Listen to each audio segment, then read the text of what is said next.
Kasus dugaan perzinaan Inara Rusli dan Insanul Fahmi semakin pelik setelah Fahmi mengaku menikahi Inara secara siri pada Agustus 2025. Berdalih sudah menalak Wardatina Mawa. Hotman Paris memberikan analisis tajam, menegaskan bahwa posisi Mawa sebagai istri sah sangat kuat. Hotman Paris menekankan bahwa pernikahan siri yang tidak tercatat di negara tidak memiliki kekuatan hukum, sehingga tidak membatalkan hak Mawa melaporkan dugaan perzinaan dengan bukti rekaman CCTV. Hotman Paris menambahkan bahwa klaim pernikahan siri justru membuka potensi pidana lain. Seorang suami yang menikah lagi tanpa izin istri sah dapat dijerat pidana karena dianggap melakukan bigami ilegal. Selain itu, potensi pidana lain muncul apabila terjadi rekayasa dokumen seperti pengakuan status lajang. Hotman Paris menyimpulkan bahwa dengan dua aspek pidana ini, pengakuan nikah siri tidak akan menyelamatkan pelaku dari jeratan hukum. Nah, gimana nih menurut netizen yang terhormat? Silahkan berkomentar ya. Inara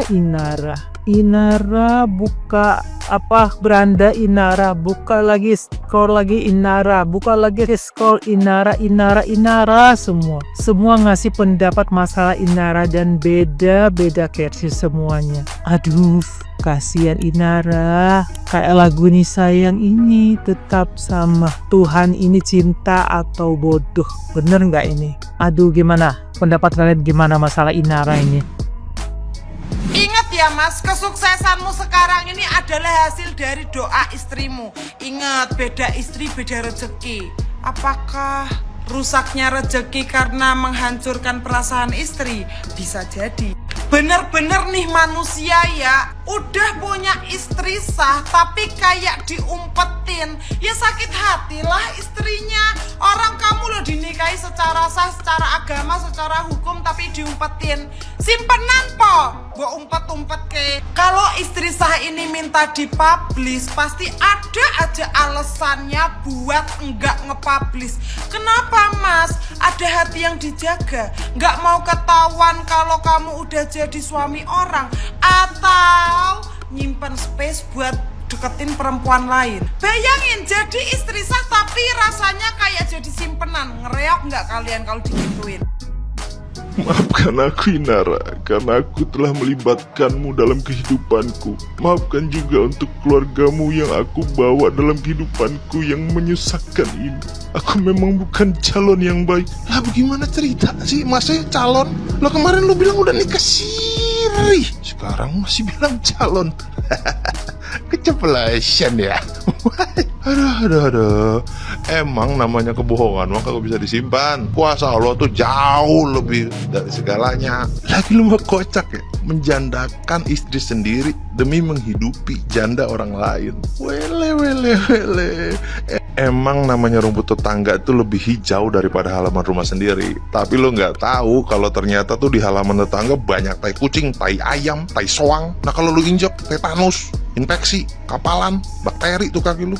Udah, kalau udah salah akuin, udah. Gue yang jadi orang laki aja geling liatnya, lu kelit mulu. Udah salah, udah ya. Tobat, istighfar, tampun, ya. Ya kapan? Suka sama laki orang, suka sama bini orang, nikahin bini orang, nikahin laki orang, itu dibilang nasib. Sejak kapan? Jangan ngatur orang lu. Emang udah takdirnya aku ketemu sama suami orang, aku jatuh cinta, aku nikah siri. Emang udah takdirnya aku kayak gini, udah nasibnya aku kayak gini. Ya udah, aku bersyukur gitu. Goblok ya, udah tahu laki orang, udah tahu bini orang, diterak juga, itu goblok, bukan nasib. Gak punya adab, bukan nasib. Gue juga gak setuju kalau misalkan ada seseorang itu ya, dengan segala macam atribut agamanya melakukan kesalahan, terus kita lihat, ternyata yang agamanya bagus, belum tentu. Apapun agamanya pasti di dalam situ ada yang namanya anomali. Kenapa orang-orang yang kayak gini pasti tuh ekspresinya sama gitu, kayak mukanya itu pasti tuh hampir mirip-mirip. Udah salah bukannya ngakuin salah, malah cari pembenaran di kitab suci dengan kejadian yang berbeda. Itu juga goblok. Sama aja boker di kasur sendiri. Inara speak up. Nah ini seru nih, karena tiga-tiganya udah speak up ya, istri sah, si Laki dan Inara. Kemarin si Laki ngakunya kalau dia bilang ke Inara kalau aku sudah menolak istriku. Kalau sekarang si Inara bilang bahwa si Laki ini ngakunya single. Yang benar yang mana nih? Ngaku single apa ngaku sudah menolak istri? Karena kan berbeda nih. Kalau Laki ini mengaku sama Inara dia single, berarti Inara taunya Laki ini udah single. Kalau Laki ini mengaku sama Inara dia udah menolak istri, berarti Inara tahu kalau Laki ini punya bini. Nah ini gimana nih Inara, kamu tahu nggak sebenarnya kalau dia udah punya bini ya? Lagian kenal Juli Agustus kawin aja lu, ngebet banget lu, betul banget lu berdua. Lagian nih ya Inara, kalau lo memang nggak tahu nih Laki punya bini tapi ada perempuan ngaku bininya, jangan kau suruh bininya tuh periksa ke dokter. Jangan juga bilang kalau dia insecure, jangan. Ya memang kau cantik tapi ya jangan kepedean maksud gua. Apalagi bilang akan kupastikan kalau laki-laki ini adalah jodohku, dia bukan suami orang. Kan lo udah nikah duluan, udah nikah siri duluan lo Inara. Gimana konsepnya? Terus ini nih Inara, lo jangan nangis mulu Inara. Kemarin lo diselingkuhin laki lo nangis, sekarang lo dituduh jadi selingkuhan lo nangis. Mau lo gimana? Jangan nangis mulu. Lo bukan korban di sini ya. Yang korban tuh istri sah lo, dan laki-laki itu adalah pelaku. Bagus bila yang bersangkutan melakukan pelaporan secara hukum untuk menelusuri yang patut diduga adanya sangkaan illegal akses. Itu jauh lebih baik dan bijaksana. Karena semua kemungkinan serba mungkin terjadi, termasuk sangkaan dan dugaan terhadap seseorang.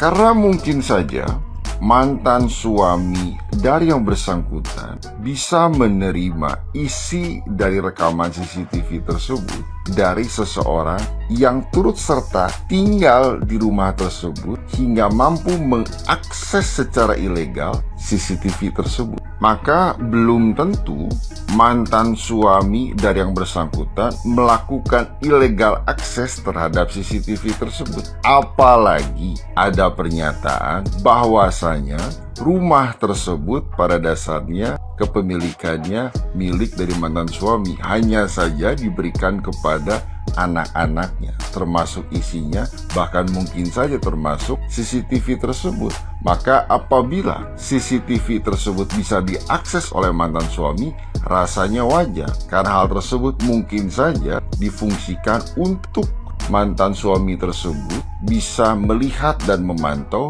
keberadaan dan keadaan anaknya. Maka timbullah pertanyaan, apakah illegal access itu terjadi atau tidak? Bisa ya, bisa tidak. Apakah ada seseorang yang melakukan illegal access terhadap CCTV tersebut hingga pada akhirnya isi rekaman tersebut tersebar? Bisa ya, bisa tidak. Apakah mantan suami yang bersangkutan melakukan illegal access atau tidak? Mungkin ya, mungkin tidak. Maka sikap yang diambil yang bersangkutan untuk melakukan upaya hukum terkait dugaan adanya illegal access terhadap CCTV itu adalah pilihan terbaik, pilihan tepat, dan pilihan yang bijaksana agar dapat menelusuri dan mendapatkan kepastian hukum. Alright? Ulala. Yang viral sekarang, seorang wanita inisial IR dulu jadi korban, sekarang jadi pelaku. Aku nggak mau mengomentari kasus tersebut karena bukan ranah aku. Tapi dari kasus tersebut kita bisa belajar bahwa orang yang dulunya jadi korban pun bahkan bisa jadi pelaku jika ada kesempatan dan pembenaran. Hal ini bukan hanya terjadi pada perselingkuhan, bahkan pada politik sampai kasus korupsi. Kita terlihat putih belum tentu tak bisa menjadi hitam. Hanya saja kita belum menemukan celah saja, atau memang kita benar-benar putih. Intinya semua orang bisa berubah ketika keadaan berubah menguntungkan padanya. Tapi satu hal yang mesti kita ingat, agar kita semua tak jadi pelaku nantinya. Jangan pernah merugikan atau menyakiti hati orang lain, meskipun keadaan itu mungkin menguntungkan atau membuat bahagia bagi kita. Banyak hal yang bisa buat kita tetap bahagia tanpa harus menyakiti hati orang lain. Ingat, doa satu orang saja yang tersakiti bahkan bisa menembus langit loh. Kalian setuju nggak sih?